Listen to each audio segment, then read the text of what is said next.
UPSC, EPFO, EO और APFC जो कि आपका 2 जुलाई को शेड्यूल्ड है, उसके लिए आपको पूरी इकोनॉमिक्स नहीं पढ़नी।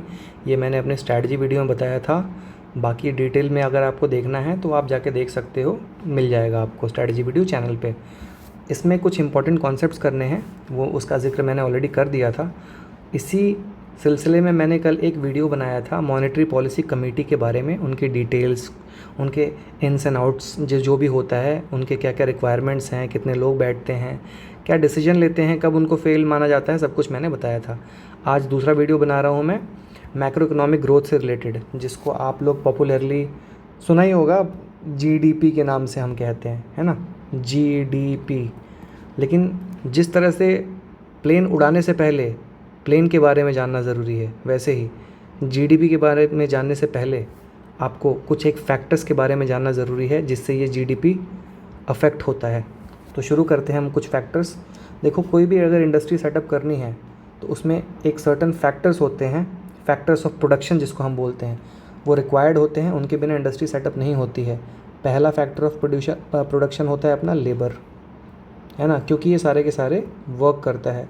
मोस्टली मैं बोलूँ तो फिज़िकल वर्क कह लो आप, है ना, मशीन वगैरह पे भी काम होता है, लेकिन चलो let's keep it very very simple. तो फिज़िकल वर्क। लैंड की अगर मैं बात करूँ तो हाँ, लैंड अगर होगा नहीं तो इंडस्ट्री के हवा पे लगाओगे।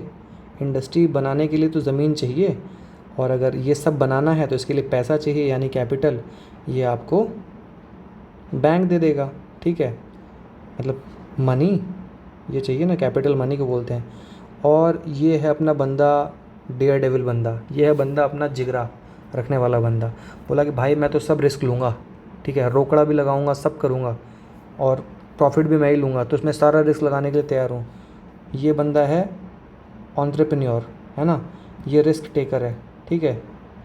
बाबू भैया की तरह नहीं है कि अपने को एकदम रिस्क नहीं लेने का, ऐसा नहीं है इसका, ये लेता है रिस्क, पूरे रिस्क लेता है ये। तो ये फैक्टर्स ऑफ प्रोडक्शन है। तो बेसिकली किसी भी फॉर्म को, जस्ट अ सेकंड, किसी भी फॉर्म को बिल्ड करने के लिए ये फैक्टर्स ऑफ प्रोडक्शन बहुत ज़रूरी हैं, क्योंकि इनके बिना अपन प्रोडक्शन ही नहीं कर सकते, ठीक है, फॉर्म में काम ही नहीं हो सकता। तो देखो, लेबर अपना लेबर देता है, फिज़िकल वर्क देता है, लैंड अपना जगह देती है, कैपिटल पैसा सब कुछ बिल्ड करता है, एंटरप्रेन्योर रिस्क लेता है। तो ये सर्विसेज दे रहे हैं। कोई एक फॉर्म है अगर ना, ये तो इस फॉर्म को ये लोग सर्विसेज देते हैं, सभी लोग, चारों लोग, ठीक है। तो ये जो सर्विसेज है ना, इसको हम बोलते हैं फैक्टर सर्विसेज। और इसके बदले इनको जो पैसा मिलता है, क्या मिलता है, लेबर को क्या मिलेगा, लेबर को मिलेगा वेज। लैंड को, लैंड के बदले उसकी जगह पे आप उसको रेंट दोगे ना, जिसका भी लैंड होगा। कैपिटल, यानी अगर बैंक से आपने लिया है पैसा तो वो आपसे लेगा इंटरेस्ट, ठीक है। और एंटरप्रेन्योर, क्योंकि इसने सारा रिस्क लिया है ना, ये सारे के सारे रिस्क इसने उठाए हैं इसको सेटअप करने के लिए। इंसेप्शन ही बंदा यही था, शुरुआत ही इसी ने की थी, तो ये सारा प्रॉफिट लेगा। सब कुछ हो जाने के बाद जो भी है सब इसका प्रॉफिट। तो इनको जो पैसे ये मिल रहे हैं ना, इसको हम बोलते हैं फैक्टर पेमेंट्स, है ना, फैक्टर पेमेंट्स। देखो यहाँ लिखा है मैंने फैक्टर पेमेंट्स। यहाँ से देख रहे हो, ये रेड वाली जो लाइन जा रही है, ये वाली इन्होंने सर्विसेज दी, और फिर जो वापस आ रही है ये वाली लाइन, इनको पेमेंट्स मिले, फैक्टर पेमेंट्स। अगर आप इतना समझ गए तो आपको एक और चीज़ मैं बताना चाहूँगा यहाँ पे, कि ये जो भी फैक्टर पेमेंट्स है, किसी ना किसी का तो इनकम है। इट इज़ समबडीज़ इनकम, है ना भाई। इनकम कैसे, या तो वेज है, वो लेबर का इनकम है। अगर रेंट है तो वो लैंड का इनकम है ना। अगर मान लो इंटरेस्ट है तो वो कैपिटल का इनकम है, ठीक है। और अगर वो प्रॉफिट है तो वो एंटरप्रेन्योर का इनकम है, प्रॉफिट, ठीक है। तो किसी ना किसी का तो इनकम है, ये तो समझ गए आप। आगे बढ़ने से एक और चीज़ हम सीखेंगे आगे बढ़ते हुए, वो है कि एक हाउस होल्ड है ना। एक दूसरा कॉन्सेप्ट, मैं एक्सपेंडिचर का कॉन्सेप्ट बता रहा हूँ। हाउस होल्ड है, दूसरा यहाँ पे एक फर्म है, ठीक है।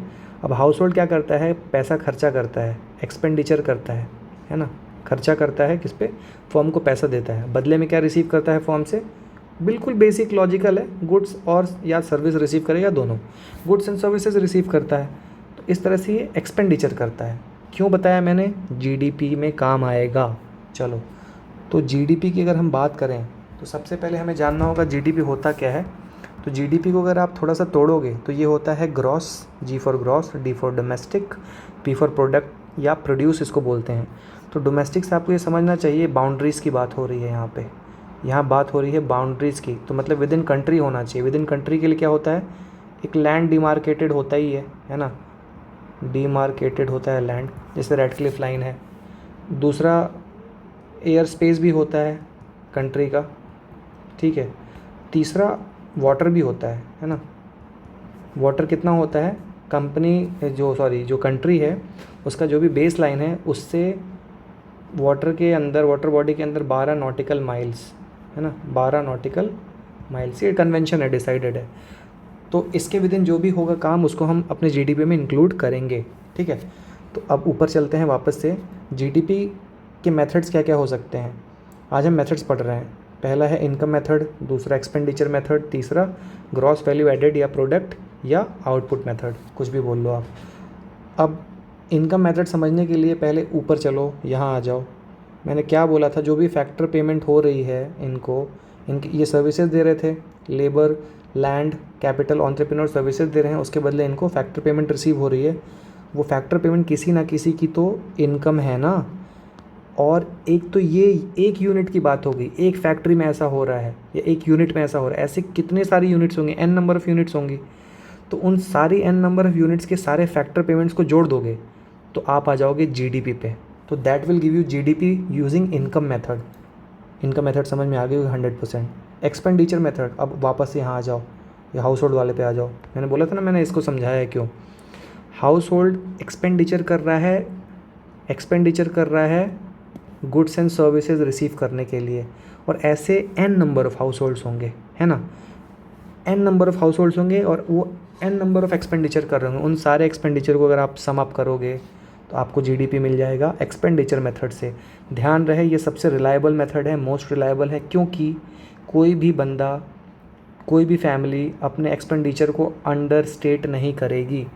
भाई कोई अगर शॉप से या कोई भी अगर दुकान से ना 1000 रुपये का जूता लेके आएगा ना, तो ये नहीं बोलेगा कि भाई 700 में ही लिया है यार, है ना, बेइज्जती हो जाएगी भाई। वो बोलेगा कि 1000 का ये, या तो ये बोलेगा 1100 का है, कम नहीं बोलेगा, या तो बराबर बोलेगा तो ज़्यादा बोलेगा। तो ये इससे जो जीडीपी निकल के आती है ना एक्सपेंडिचर मेथड से, वो अंडर स्टेटेड नहीं आएगी, है ना। वो तो या तो ठीक ठाक आएगी, अप्रॉक्सली बराबर ही आएगी, है ना, ज़्यादा वेरिएशन नहीं आएगा। आखिरी वाला मेथड है GVA, ग्रॉस वैल्यू एडेड, या प्रोडक्ट मेथड बोलते हैं, या तो आउटपुट मेथड। इसको समझने के लिए आप एक छोटा सा एग्जांपल समझो। ये एक फार्मर है, ये कौन है अपना, एक फार्मर है, ठीक है। अब ये जो किसान है अपना, ये चावल प्रोड्यूस करता है ना, खेत में। अब चावल क्या है, 80 रुपये में बेचता है किसको, लेज़ ने डिसाइड किया कि अब हम चावल से चिप्स बनाएंगे, नया वाला एकदम USP मस्त, एकदम उसको ब्रांडिंग वगैरह करके पूरा बेचेंगे और एकदम छा जाएंगे मार्केट में। तो 80 रुपये पर किलो का चावल ये बेच देता है लेज़ ब्रांड को। लेज़ ब्रांड क्या करती है भाई, उसकी प्रोसेसिंग करेगी, उसमें चीज़ें डालेगी, सॉल्ट डालेगी वगैरह वगैरह, है ना, मसाले डालेगी और फिर चिप्स बनाएगी। अब वो जो चिप्स है ना, 80 रुपये पर किलो का जो चावल था वो चिप्स बन के आता है, तो वो 120 रुपये पर किलो का चिप्स बन के निकलता है। मतलब एक पैकेट, मान लो एक पैकेट लेज़ ने डिसाइड किया कि वो 1 kg का होगा, तो जो एक पैकेट है ना वो 120 रुपये का आ रहा है ना, वो 120 रुपये का मिल रहा है, मतलब 1 kg पड़ा जितना इन्होंने ख़रीदा था। तो यहाँ पे आप देखोगे ना 80 रुपीज़, तो इन्होंने फार्मर से 80 रुपीज़ पर kg के हिसाब से राइस लिया था, लेकिन इसमें इन्होंने कुछ वैल्यू एडिशन करी है। वैल्यू एडिशन करी है कितने रुपए की, 40 रुपीज़ की, ठीक है। इसी को हम बोलते हैं वैल्यू एडेड। अब ये वैल्यू एडिशन, तो एक एग्ज़ाम्पल दिखाया मैंने, ये आगे भी कुछ हो सकता है, इसके आगे भी कुछ हो सकता है ना। और ये एक यूनिट होगा, एक कहीं मान लो यहाँ एंड आ गया तो ये एक यूनिट है ये पूरा। ऐसी n नंबर ऑफ़ यूनिट्स होंगी पूरी कंट्री में। उन सब वैल्यू एडिड, जो जहाँ जहाँ वैल्यू ऐड हो रहा है जिन जिन स्टेप्स पे, उन सारे स्टेप्स को आप सम कर दो और जो वो टोटल निकल के आएगा उसको भी हम बोलेंगे gross domestic product by GVA, यानी ग्रॉस वैल्यू एडेड या प्रोडक्ट या आउटपुट मेथड। तो आई होप ये बिल्कुल क्लियर होगा आपको मेथड्स। अगले पार्ट में हम देखेंगे कि GDP क्या होता है, NNP क्या होता है, NDP क्या होता है, नेशनल इनकम क्या होता है, net national product factor cost पे क्या होता है, सब कुछ देखेंगे, ठीक है। तब तक के लिए गुड बाय और आप जुड़े रहना, अगला वीडियो आएगा।